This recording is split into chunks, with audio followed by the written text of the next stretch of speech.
dia mulai meragukan apa sih sholat itu buat apa. Nah itu udah mulai tuh, yang sholat juga nggak sukses. Nah di situ mulai tuh, yang sukses nggak sholat. Nah begitu nggak Pak? Ibaratnya begitu kan, mulai ada keraguan. Jadi mulai dari situ, dimulai penundaan dan seterusnya. Nanti kita bahas contoh-contohnya. Dan itu dijelaskan oleh Al-Imam Ibnu Al-Jauzi dalam kitabnya Talbis Iblis.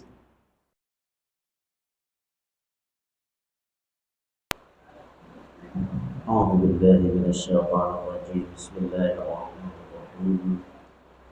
Assalamualaikum warahmatullahi wabarakatuh. Alhamdulillah, alhamdulillah rabbil alamin, wa bihi nasta'inu ala umuri dunya waddin. Assalatu wassalamu ala asyrafil anbiya'i wal mursalin sayyidina wa maulana Muhammad wa ala alihi at-tayyibin at-tahirin ila yaumil qiyamah.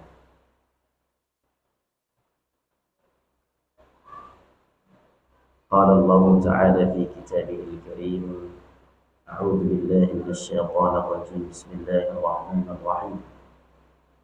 يا أيها الذين آمنوا لا تتبعوا خطوات الشيطان ومن يتبع خطوات الشيطان فإنه يأمر بالفحشاء والمنكر.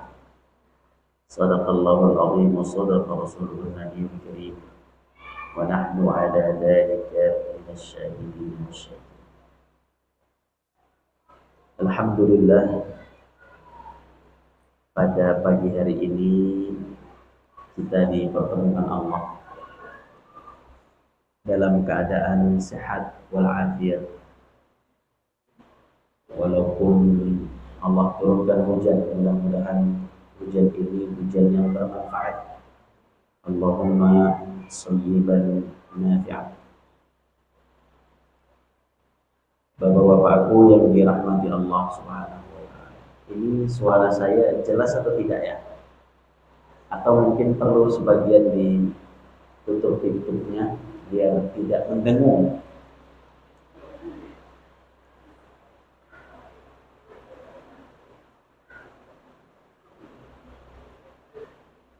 Nah, ini agak senyap sedikit. Nah, ini agak senyap sedikit. Alhamdulillah.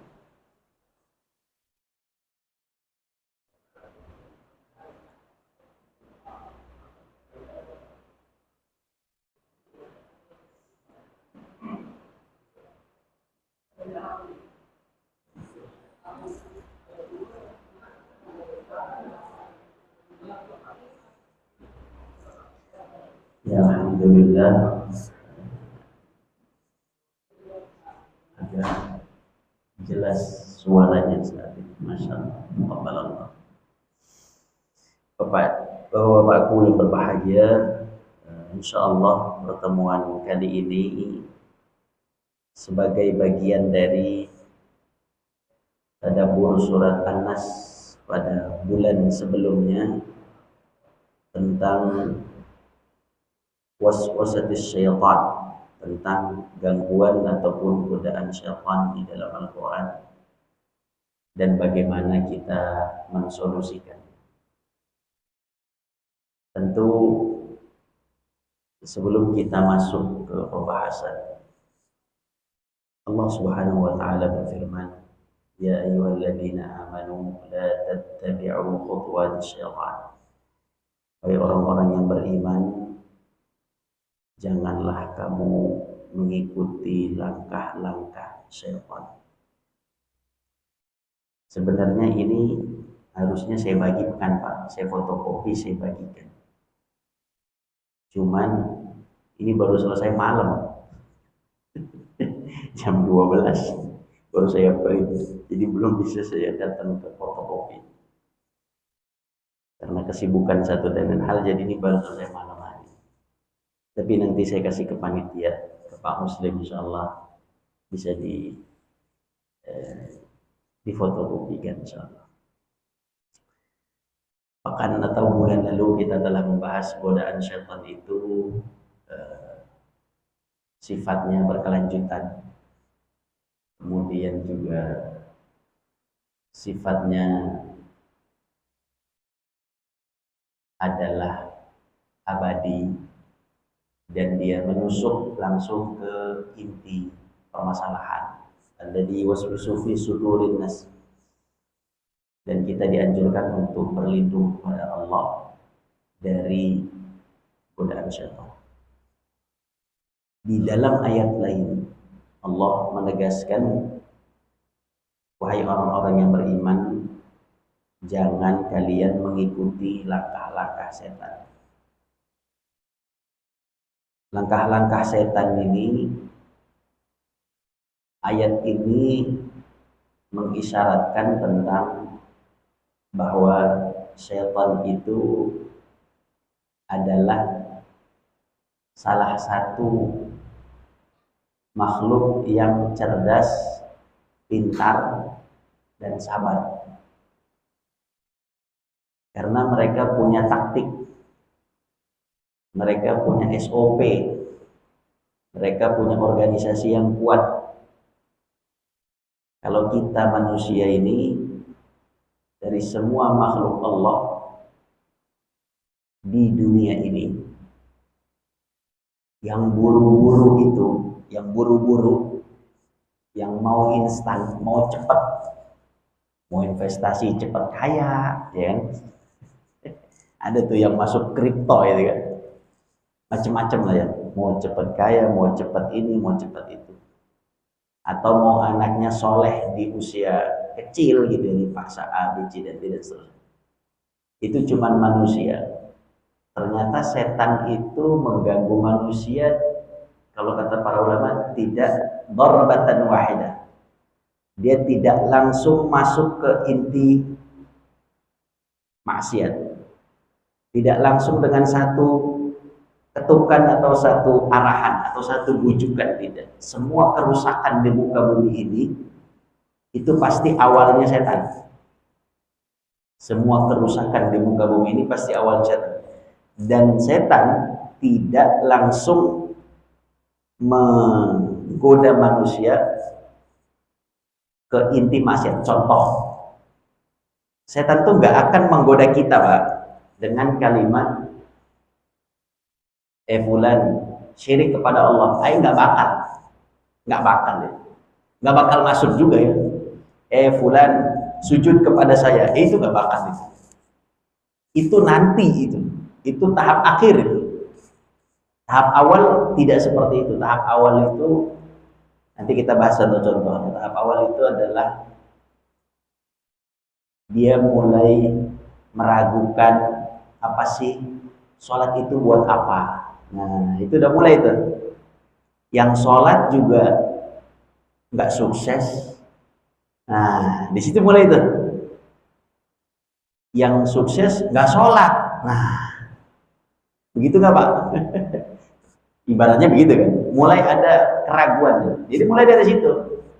Dimulai penundaan dan seterusnya. Nanti kita bahas contoh-contohnya. Dan itu dijelaskan oleh Al-Imam Ibnu Al-Jauzi dalam kitabnya Talbis Iblis. Talbis Iblis, godaan iblis. Maka setan ini punya cara, dan caranya itu halus. Sampai kata beliau itu seakan-akan kita itu nggak ngerasa salah. Bahkan dia ngebela kesalahan dia. Udah tahu selingkuh, bela diri lagi, bawa pengacara lagi. Suami istri masuk pengadilan, selingkuh, udah tahu jelas selingkuh, salah. Ntar alasannya apa? Dia juga nggak peduli sama saya. Nah kan begitu. Suaminya bilang, dia juga nggak peduli sama saya. Saya menjaga kesehatan mental saya. Jadi kesalahan yang dibangun oleh setan itu sangat-sangat halus dan sangat-sangat berbahaya. Maka Al-Imam Ibnu Jauzi di sini menjelaskan bahwa setan itu masuk kadang, Mbak. Setan itu masuk dari hal yang mubah. yang paling pertama sekali. Jadi setan itu menggoda manusia itu pada hal-hal yang mubah, bukan yang makruh, bukan yang haram, bukan. Ya, saya kasih contoh. Jadi ada pertama pintu mubah, yang kedua pintu israf. Israf ini berlebihan pada yang mubah, berlebihan pada yang mubah. Yang ketiga pintu syubhat. Nanti kita bahas yang terakhir pintu maksiat. Nah, jadi pintu maksiat itu yang terakhir ya. Pintu mubah, boleh, hal yang boleh. Pintu apa lagi?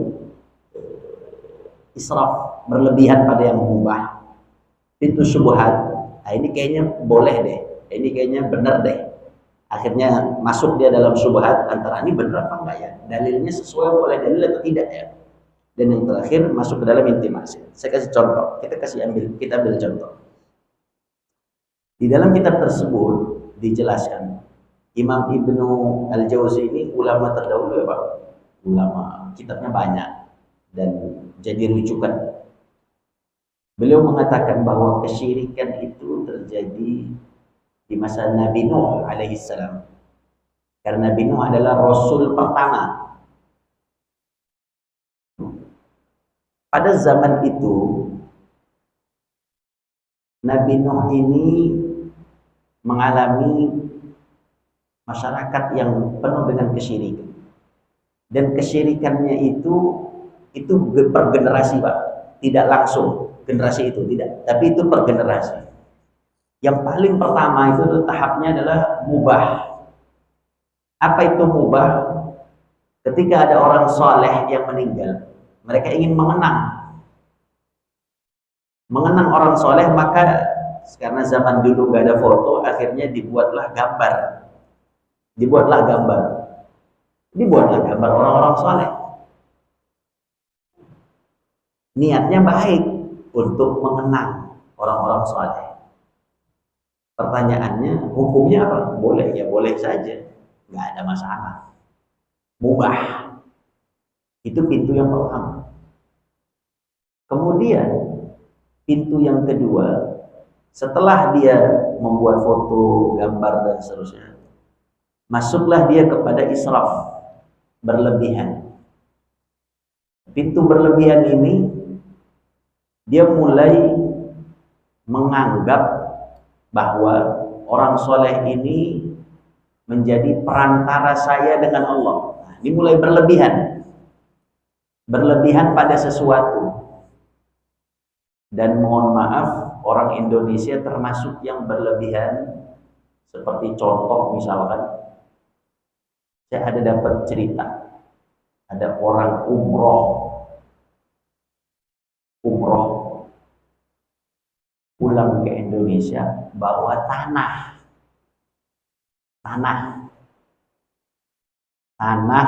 yang ada di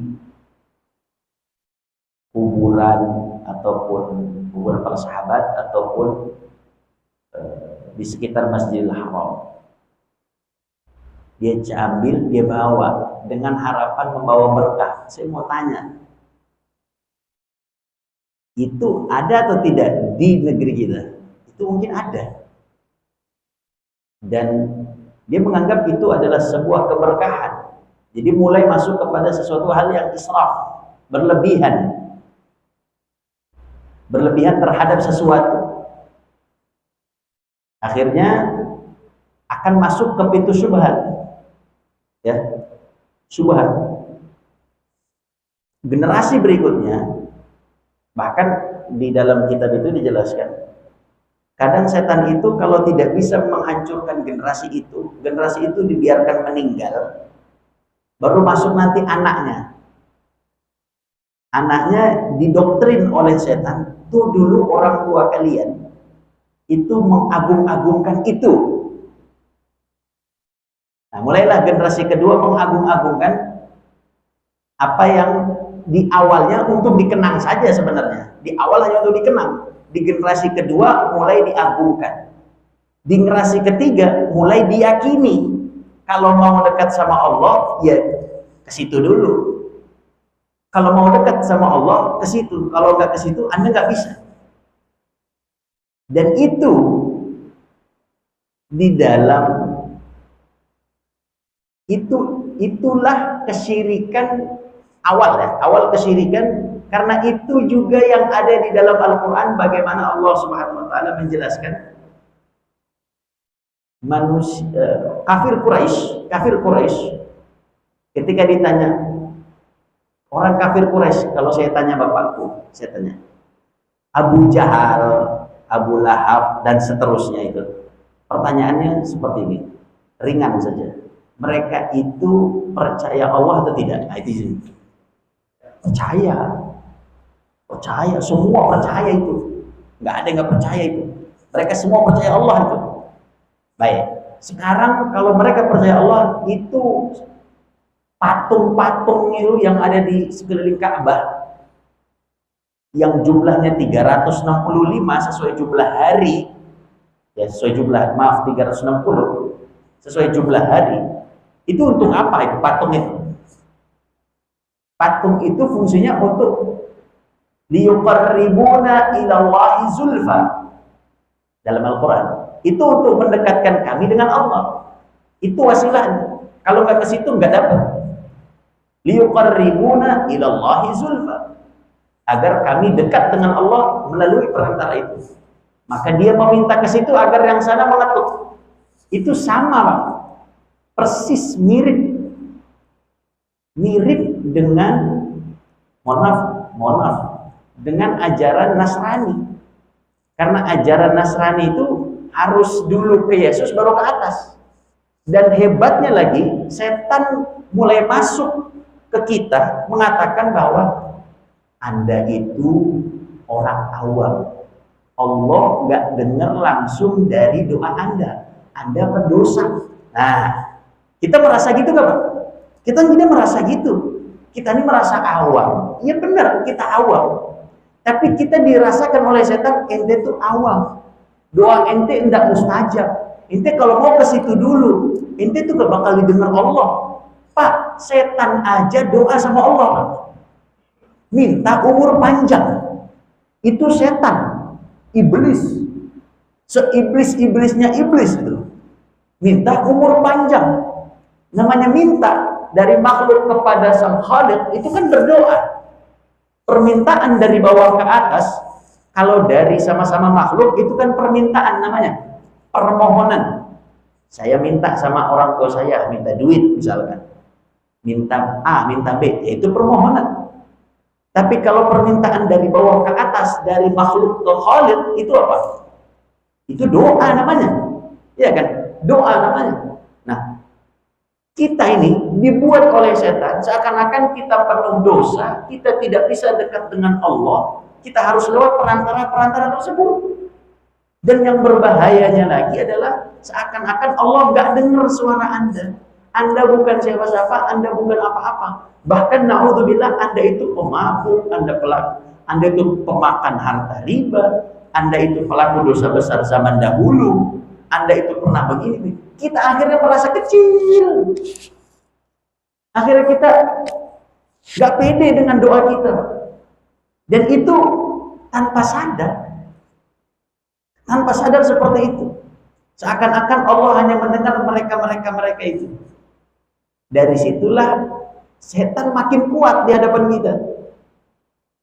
Maka patung-patung atau gambar-gambar yang tadi, patung-patung yang tadi, akhirnya diyakini, pintu syubhat nih masuk. Kalau saya syubhat itu sesuatu yang nggak jelas, ini benar apa enggak ya, dalilnya mana gitu ya. Pintu syubhat masuk, ini pintu syubhatnya adalah kalau saya nggak ke situ saya nggak dapat. Akhirnya diyakini bahwa itu bagian dari agama dan saya tidak punya apa-apa untuk langsung minta kepada Allah.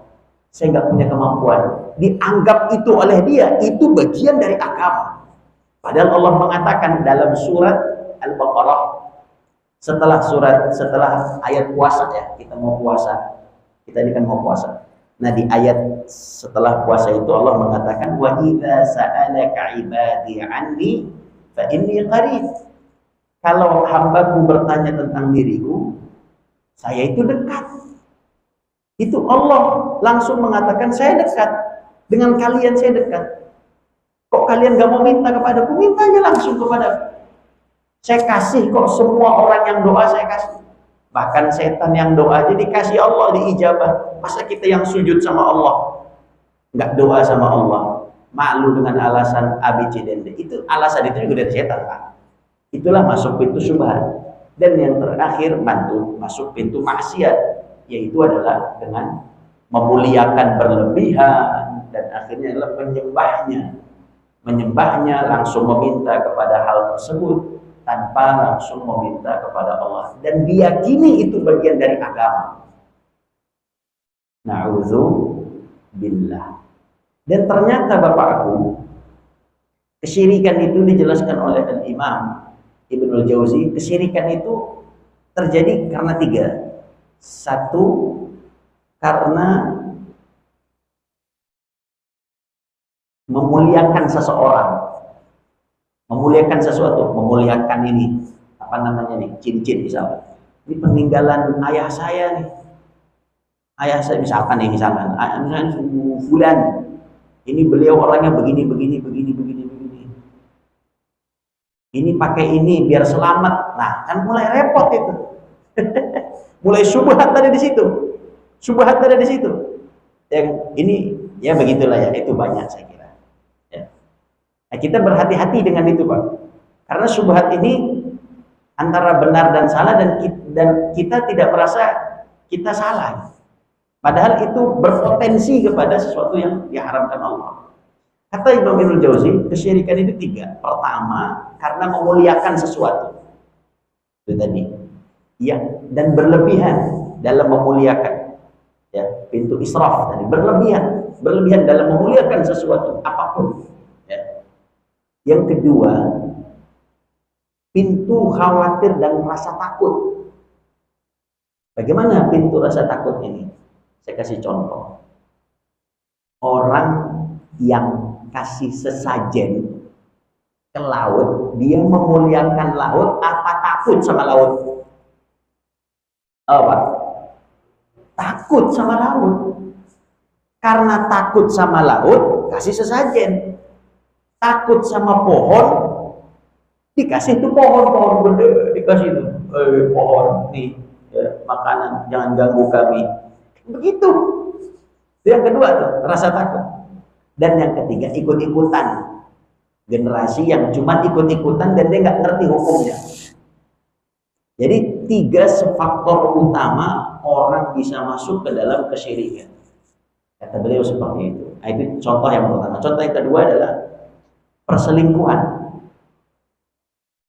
Perselingkuhan itu tidak ujuk-ujuk. Tahap pertama tahap mubah.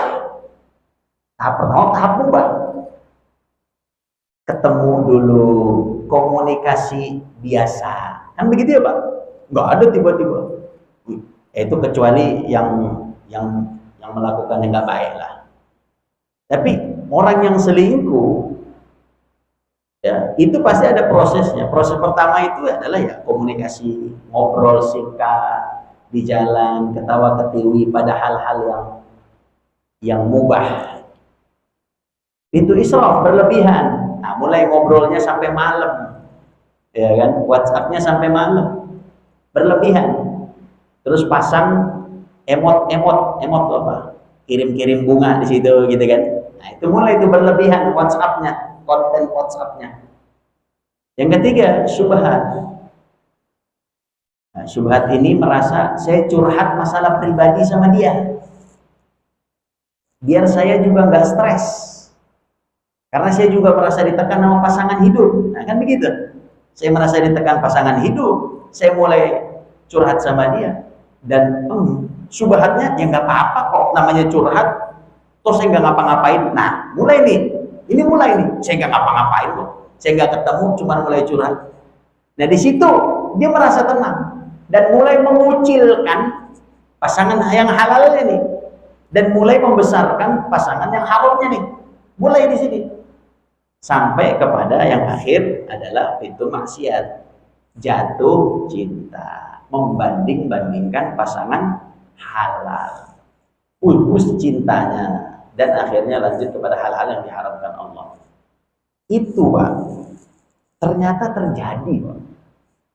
Kayak gitu banyak, sampai yang paling dahsyat itu adalah kejadiannya waktu umroh. Jadi waktu umroh kejadian nyata Pak. Ada seseorang yang jadi dia sama istrinya umroh. Dia bawa teman kantornya laki-laki. Bawa teman kantornya laki-laki.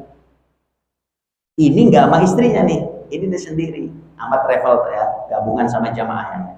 Jalan umroh.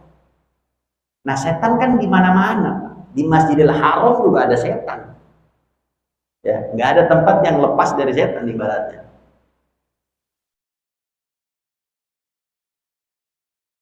Si temannya suami ini sering ngeliatin si istri dia. Istrinya merasa nggak nyaman, umroh saya sering diliatin gitu kan. Si istrinya merasa nggak nyaman diliatin. Akhirnya karena umroh itu kan lama, seminggu, 10 hari, 14 hari gitu. Si perempuan ini akhirnya juga sering ngeliatin si laki-laki itu. Setan kan, dan setan tahu kelemahan kita Pak. Nanti setan itu masuk, di sini dijelaskan, nanti setan itu masuk ke bab ilmu, orang yang ahli ilmu, orang yang suka harta caranya beda, yang suka jabatan caranya beda, yang suka wanita caranya beda, semua punya caranya itu, beda-beda caranya. Mereka tuh memang harusnya ada yang mengkaji setan ini. Memang perlu jurusan fakultas setan gitu ya. Jadi dia meneliti tentang setan dan orang-orang yang kesetanan gitu ya. Nah, itu perlu diteliti itu. Ya, karena itu penting gitu ya. Jurusan apa ente? Jurusan setan saya. Ya, itu penting Pak buat kita Pak. Kalau enggak kita jatuh mulu nih sama setan ini ya. Nah, singkatnya akhirnya si perempuan ini juga karena udah sering dilihatin dia merasa nyaman gitu. Ya namanya perempuan kan makhluk yang ingin dilihat, perempuan. Nah, pulang mulai kepikiran. Nah, mulai kepikiran si perempuan. Itulah mengapa setelah kisah ini saya baru paham Pak.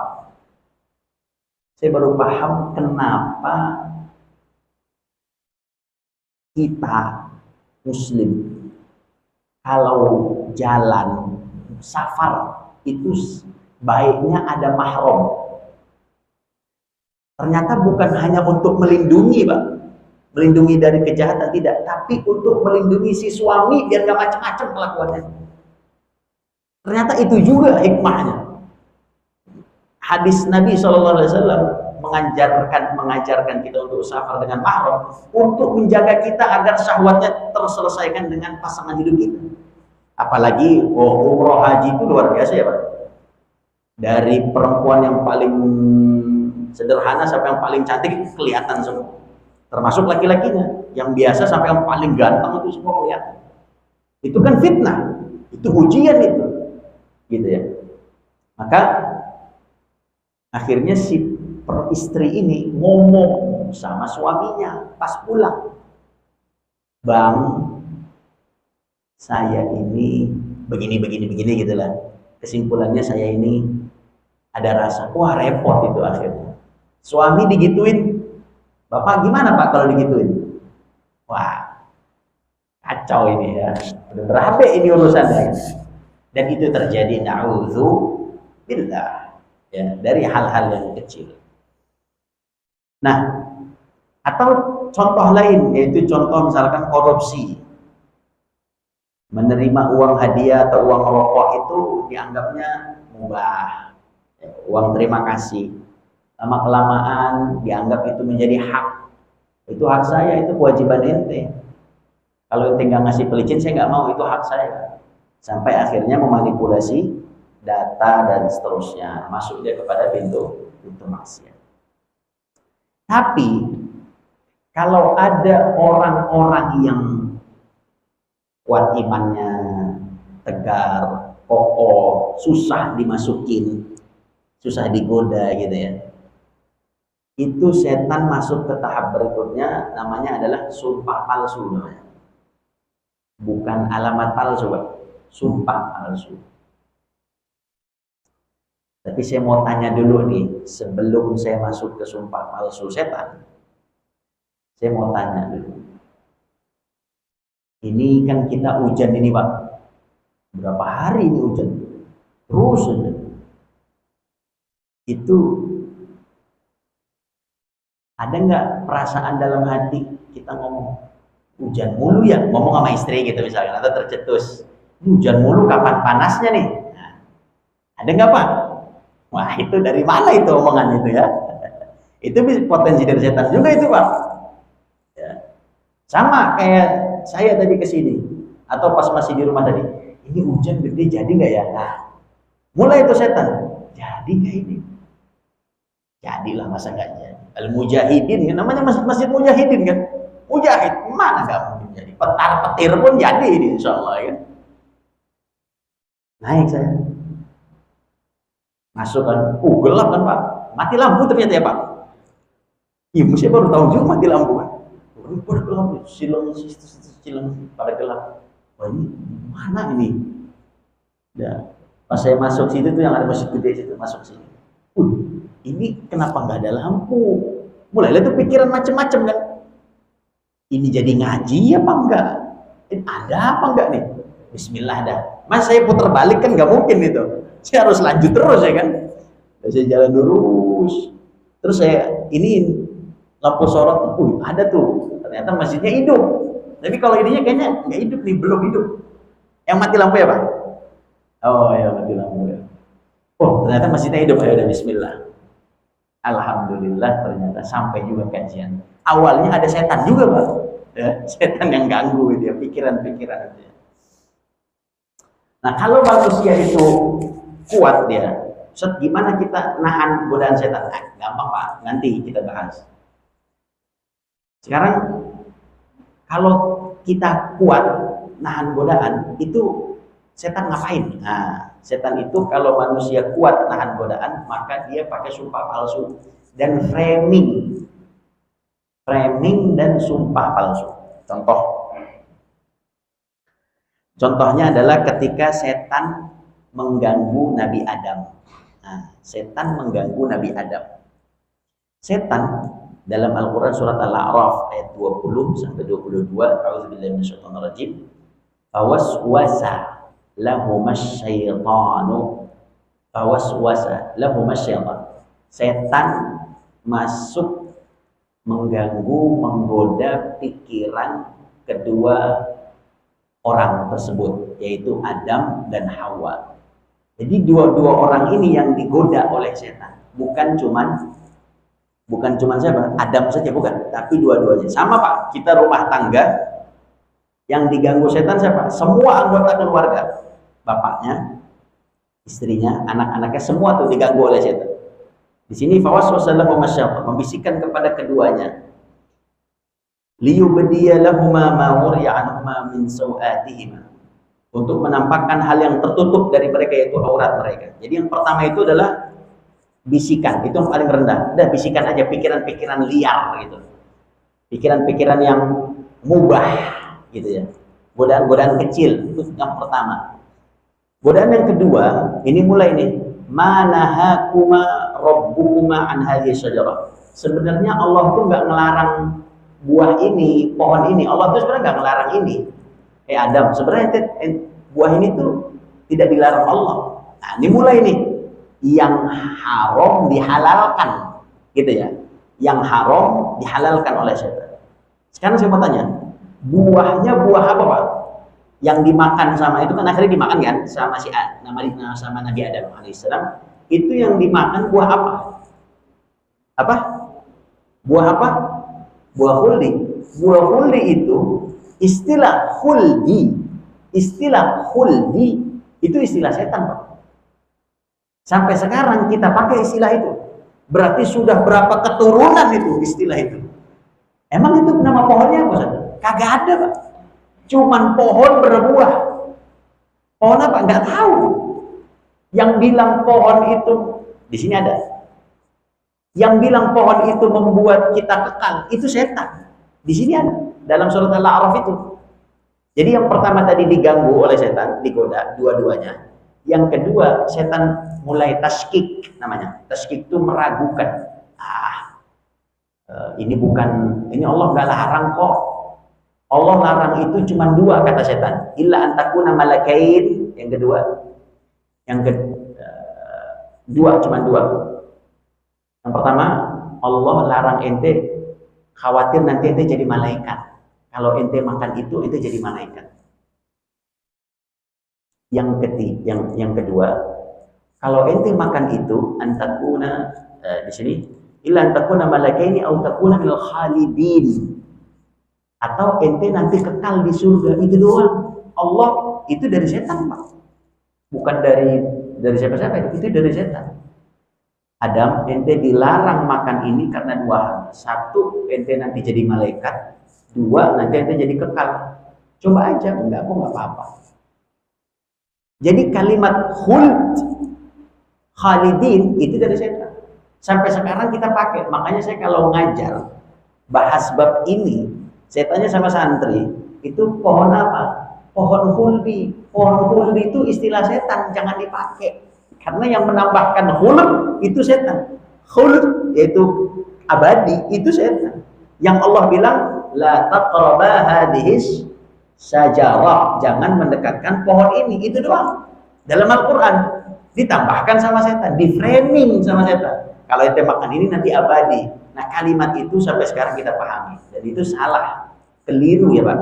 Jadi kalau ditanya pohon apa? Nggak tahu pohon apa, buahnya apa, kita juga nggak tahu, tidak dijelaskan.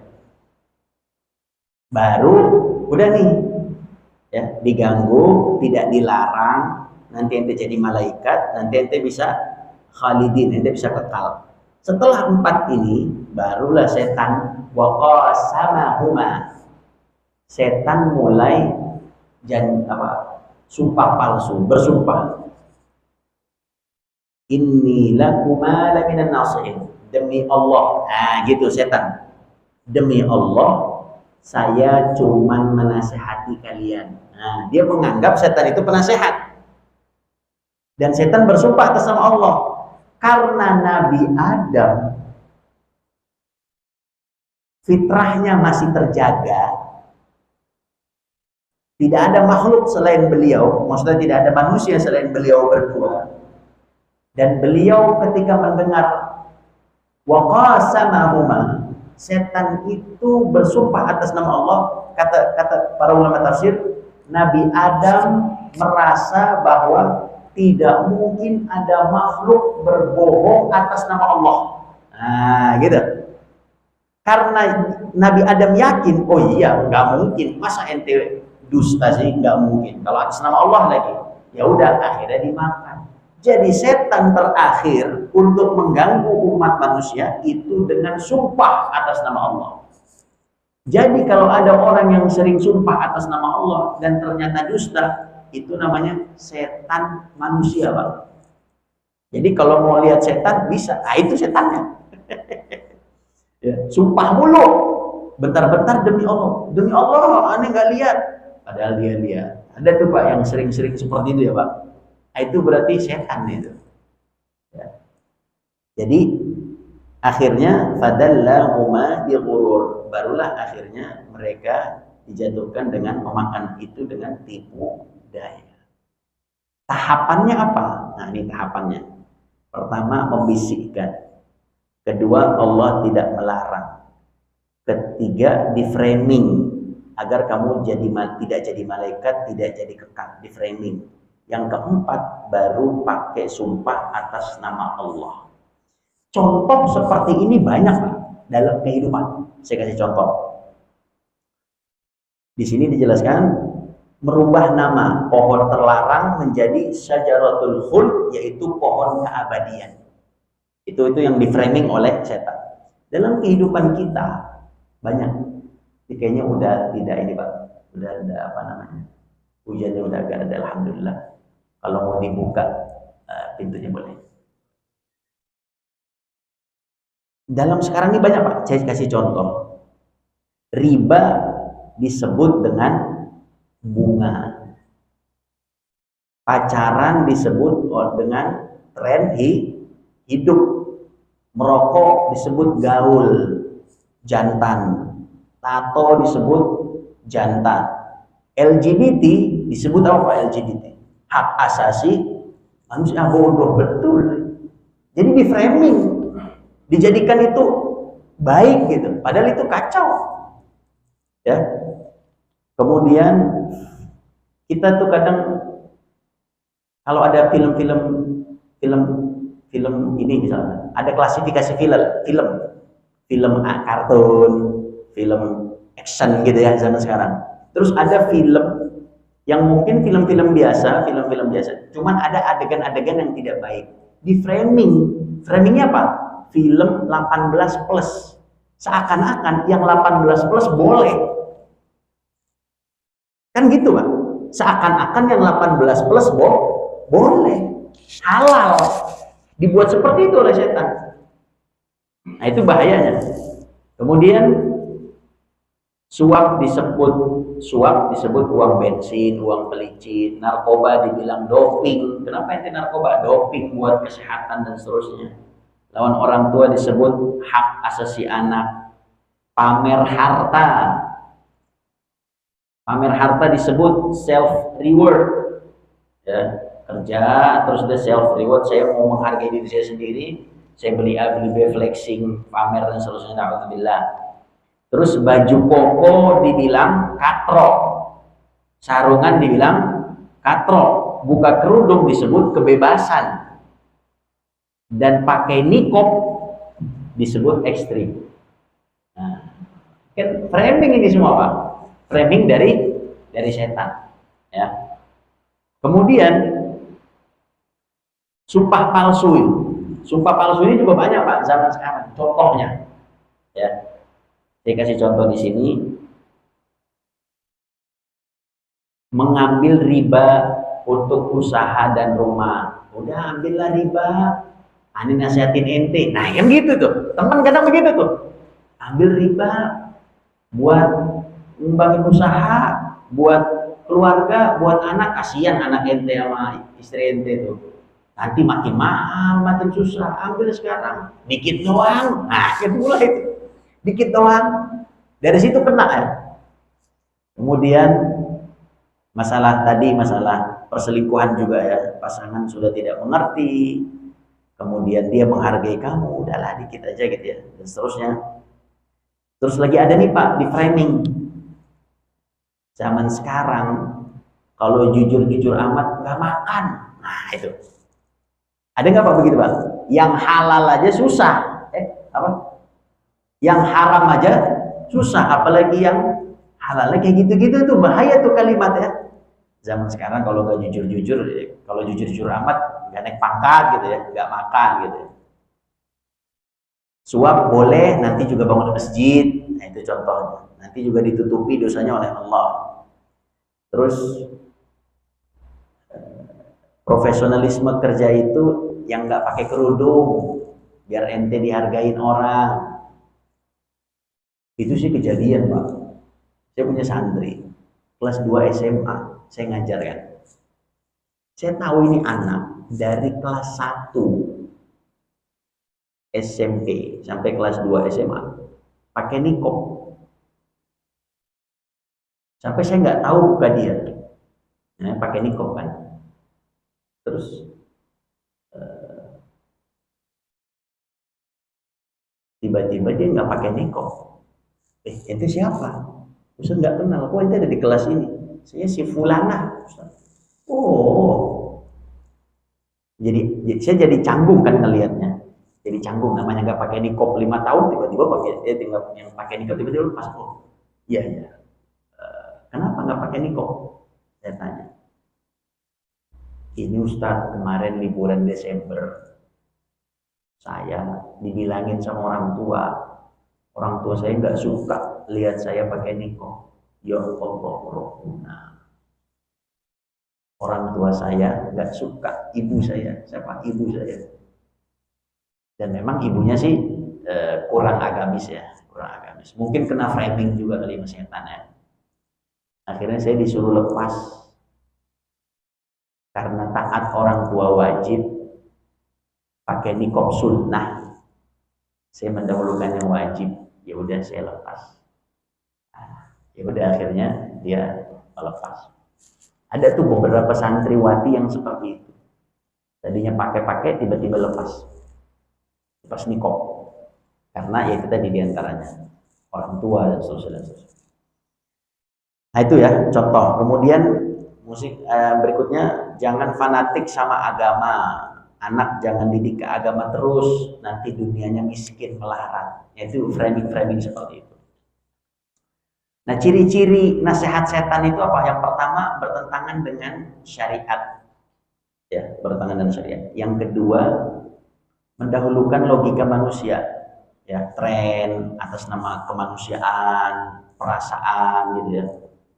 Kemudian mengambil jalan pintas dan menghilangkan rasa bersalah. Dalam nggak apa-apa, Allah Maha Pengampun, nanti juga diampuni.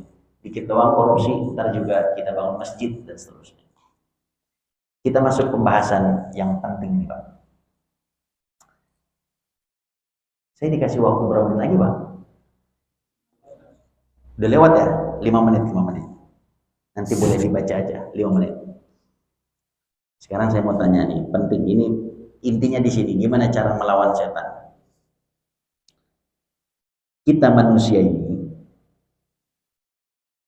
kalau tergoda itu manusiawi atau tidak? Nah, jawab dulu Pak. Manusiawi ya, tergoda itu manusia.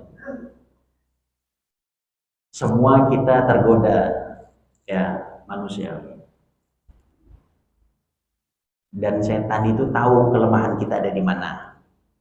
Ada yang suka ilmu, suka terlalu mentuhankan akal. Ada nanti dia, pokoknya wahyu harus sesuai dengan akal. Ada yang terlalu suka perempuan, makanya mohon maaf. Katanya presiden-presiden kita tuh juga punya kelemahan-kelemahan. Presiden pertama kelemahannya dengan lawan jenis, presiden kedua kelemahannya dengan A, presiden kedua. Dan itu biasa, itu normal ya, saya kira. Artinya kita semua punya kelemahan.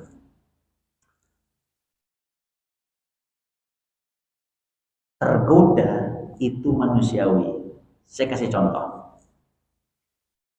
Logikanya seperti ini. Ini jadikan kaidah ya Pak. Kita puasa siang hari panas. Tiba-tiba lihat pedagang jual es cendol. Jujur, tergoda atau tidak? Tergoda. Terus kita mulai bilang, seger nih kayaknya. Di tahap itu mubah. Dosa nggak? Nggak dosa. Kan bilang begitu nggak dosa. Wih, seger nih. Nggak dosa. Tapi, nah ini dua nih. Bedanya dua. Yang satu, yang sering kajian, kayak kita insya Allah, ya, insya Allah atas izin Allah, kita nggak ngedeketin. Ya udah, segar, udah gak ngedeketin, nutup pintu, nutup keran serapat-rapat, nggak ngedeketin, nggak ngeliat, nggak juga nggak nanya, semuanya nggak, betul-betul keran setannya ditutup, terus dia tinggalin, udah jalan, energinya dipindahkan dari yang tadi yang ada sedikit manusiawi tergoda, energinya dialihkan kepada yang halal, cari kerjaan lain, cari hal lain, udah jalan, tinggalin. Ada orang pas ngelihat begitu seger ya, jalan kelewatan motor, itu kayaknya seger tuh, coba lihat dulu deh. Nah, ini mulai nih. Kalau yang ini yang kena nih Pak, yang begini, mulai mundur lah dia, mulai ngedeketin. Wih, Pak, banyak ini Pak, seger ini. Mulai nanya, ini berapa harganya Pak? Mulai lihat-lihat. Lihat kiri kanan. Wah, sepi nih, boleh beli nih. Nah, di situ kena. Maka sebenarnya godaan setan itu lemah. Dalam Al-Quran disebutkan, ya, godaan setan itu lemah. Ada di sini. Oh, enggak kecatat berarti. Enggak kecatat. Godaan setan itu lemah. Inna kaida syaitani kana dha'ifan. Dalam surat An-Nisa ayat 76. Inna kaida syaitani kana dha'ifan. Setan itu godaannya lemah. Tapi kalau manusia membuka jalan, tadi saya bilang, kalau udah tergoda, pindah, pergi. Jangan di situ aja. Kalau ente di situ aja, setan masuk ke langkah kedua, langkah ketiga, langkah keempat. Makanya Nabi mengatakan dalam hadis riwayat Muslim, beliau mengatakan, kalau kalian melihat perempuan di jalan yang membuat kalian terpana, jatuh hati, terangsang, itu Nabi ngajarin kita para sahabat loh. Nabi ngajarin para sahabat. Maka falyati ahlaha, cepat dia pulang ke istrinya. Fa innal ladzi ma'aha mithla alladzi ma'aha. Karena apa yang ada pada perempuan itu juga yang ada pada istri Anda. Itu Nabi ngajarin begitu. Apa artinya? Nabi membagi dua nih. Yang pertama, keadaan manusiawi. Kalau kalian mendapati perempuan yang membuat kalian takjub, nah, ini kan manusiawi. Kedua, Nabi mengatakan, maka datangilah istrinya. Energi yang halal masukin ke situ. Pindah cepat. Jangan buka keran. Itu cara menghindari godaan setan. Gak ada cara lain. Jadi kalau misalkan kita lemah di depan perempuan, jangan pandang orangnya. Jangan buka komunikasi berlebihan. Jangan deketin. Kalau digoda, enggak, pergi sana. Saya nggak mau. Begitu, Pak. Kalau kita membuka diri buat dia, ya udah kena. Saya yakin kena itu, pasti kena. Kalau kita lemah di depan harta, jangan selalu sering melihat kemewahan. Karena kalau melihat kemewahan nanti jatuh. Jadi di sini nanti dibaca aja ya Pak, banyak hal nanti di sini. Kalau sudah kita tahu kelemahan kita masing-masing, saya kelemahnya di mana nih? Ya udah, lawan katanya. Suka harta, jangan suka lihat flexing, jangan lihat ke atas. Suka pujian, jangan sering cari panggung. Ya. Kalau dia suka apa lagi? Di sini, ya. Yang suka ilmu berlebihan sama misalkan ujub pada diri sendiri, hebat, merasa ini, merasa apa segala macam lah, ujub. Maka gimana cara meninggalkan itu? Lihat aib, karena aib masih ditutup sama Allah. Lihat aib, nanti kalau dibuka gimana kabarnya, gitu ya, dan seterusnya dan seterusnya. Kemudian yang terakhir, yang berikutnya adalah taubat. Kalau kita jatuh kepada hal yang haram, kita taubat. Jadi yang pertama, strategi melawan setan itu yang pertama adalah identifikasi kekelemahan kita. Kita nih di mana lemahnya, kurangnya di mana. Yang kedua, tutup jalan itu, seperti tadi logikanya orang yang berpuasa, tutup, pindah langsung. Yang ketiga, kita segera taubat kalau jatuh, ya. Dan yang terakhir, berlindung kepada Allah. Gitu. Mungkin itu Pak, kurang lebih mohon maaf, mudah-mudahan bisa diambil manfaatnya. Itu dari kami. Ada buka pertanyaan atau tidak? Ingin bertanya? Cukup. Kita tutup dengan kafaratul majlis. Subhanakallahumma wa bihamdika asyhadu an la ilaha illa anta astaghfiruka wa atubu ilaik. Assalamualaikum warahmatullahi taala wabarakatuh.